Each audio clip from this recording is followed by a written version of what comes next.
বাংলাদেশের জাতীয় মাছ হচ্ছে ইলিশ, অথচ আমরা বাঙালিরা এখন আলু ভর্তা আর ডালে বাঙালি বলা চলে। কেন?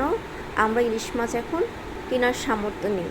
এখন ইলিশ মাছের কেজি 2000 টাকা, 1500 টাকা। এত দাম দিয়ে কি ইলিশ মাছ কিনে খাওয়া পসিবল না। সেজন্য বাংলাদেশে ইলিশ মাছ, জাতীয় ইলিশ মাছ যতই ইলিশ হোক না কেন, কিন্তু আমাদেরকে ডাইল ভাতেই জাতীয় বলা যায়। এখানে সর্বমোট 30,000 টাকার ঊর্ধ্বে মাছ আছে, বোঝা যায়। এই মাছগুলো একসময় 50 টাকা, 20 টাকা কেজি ছিল, আর এখন বর্তমানে এই মাছের কেজি চলতেছে 1000-এর উপরে, 1500 টাকার উপরে এরকম। আর বড় সাইজগুলো তো ধরাই যায় না 2000-এর উপরে। এবার বুঝেন কি পরিমাণ মাছের দাম।